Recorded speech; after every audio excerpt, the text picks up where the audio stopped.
সুপ্রিয় দর্শক, নতুন একটি ভিডিওতে আপনাদের স্বাগতম।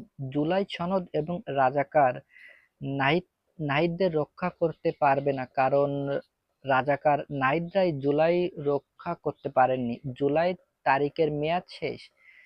জামাত শিবির আর এনসিপি যতই চেষ্টা করুক না কেন, জুলাই সনদ আর থাকবে না। আপনি যতই কথা বলুন না কেন, জুলুম এবং দ্বিতীয় স্বাধীনতার নতুন সংবিধানে নতুন প্রজন্মের কোটা সংস্থা তৈরি করুন এবং বিপ্লবে রক্ষা করতে পারবেন না। জিহাদি সন্ত্রাসীদের ধ্বংস করতেই হবে। জুলাই সনদ নিয়ে অনেকেই আলোচনা হচ্ছে এবং বলে মনে করছেন এই সরকার কার্যকলাপ এবং হলে জুলাই সন্ত্রাসীদের বাঁচাতে আর হলেও জুলাই ষড়যন্ত্র তৈরি এবং বিএনপি এই ষড়যন্ত্র নিয়ে নিশ্চিত, অথচ এনসিপি, জামাত এবং বামপন্থী আতঙ্কিত এবং এই জিহাদি গোষ্ঠী বুঝে গেছে জুলাই সনদ পড়তে হবে, আগামী খসড়ায় পড়তে হবে। এতেই বিরক্তিকর ছিল যে শেষে পারিনি এবং ৫ থেকে ৬ বার চেষ্টা করেও শেষ করতে পারেনি। এখন ইতিহাসের পিঠে চড়তে চাইলে আপনাকে বুঝতে হবে ইতিহাস কি, আপনাকে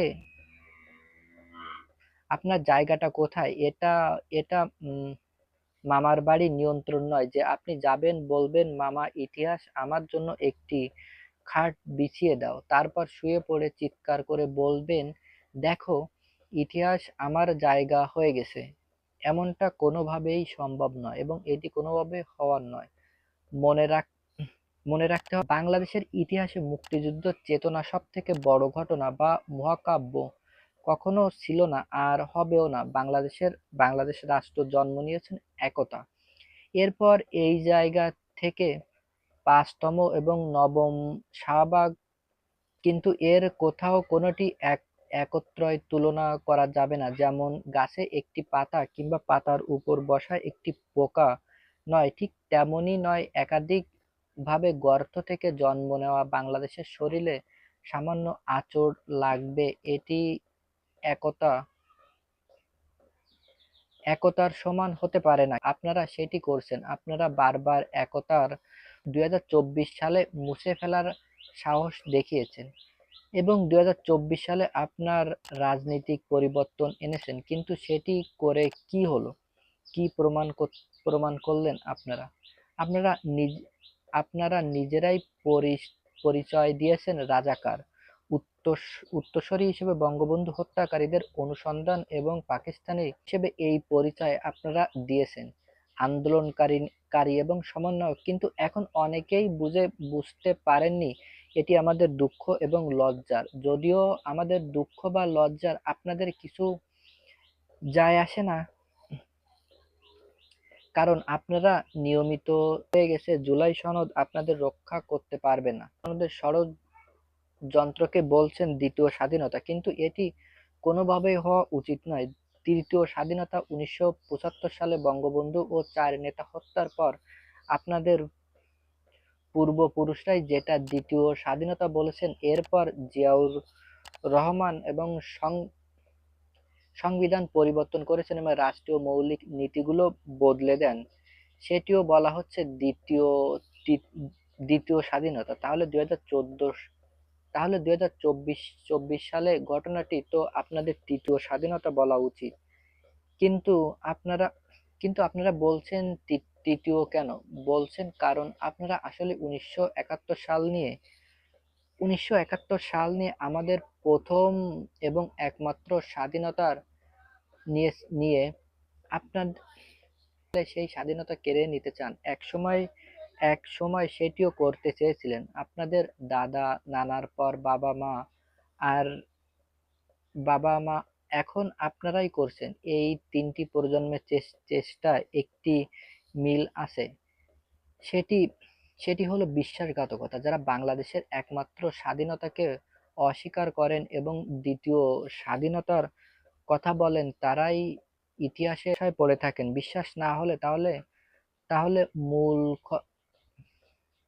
মোশাররফ খন্দকার এবং মোতায়ের ইতিহাসের কোথাও ফারুক রশিদ, কোথাও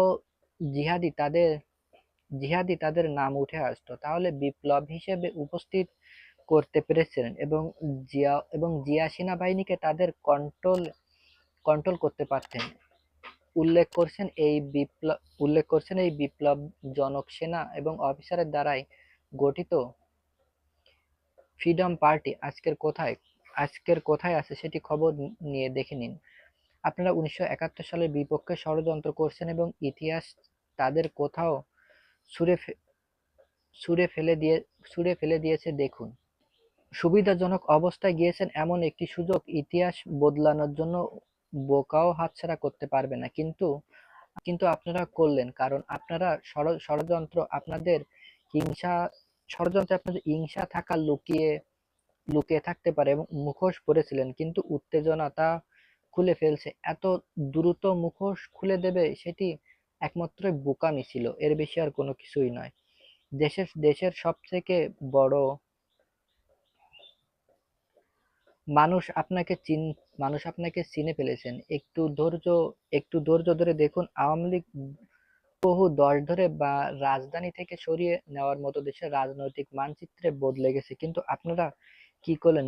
বিপ্লবের নামে সার্কাস দেখালেন। নিজেরাই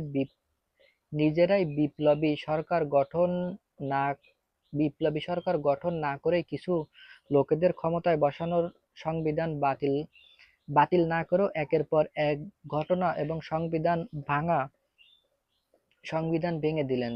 অর্থাৎ দায় মুক্তি চাইলে শিশু হত্যা, পুলিশ হত্যা এবং মেট্রো, বিআরটিসি জ্বালানো এবং গণভবন ধর্ষণ, লুটপাট এসব নিয়ে সবকিছু দায়মুক্ত কেন? সরকার দায়মুক্ত কেন? কারণ আপনারা জানেন এটি ছিল না বিপ্লবী, বরং ষড়যন্ত্র। 1971 সালের পরাজয়ের শক্তি কখনো বিপ্লব হতে পারে না, তারা কেবল ষড়যন্ত্র করেই ধ্বংস করে। তাই দায়মুক্তির মাধ্যমে আপনাদের নিজেরাই স্বীকার করছেন এই তথাকথিত বিপ্লবের জন্য আপনাদের ফাঁসি হতে পারে।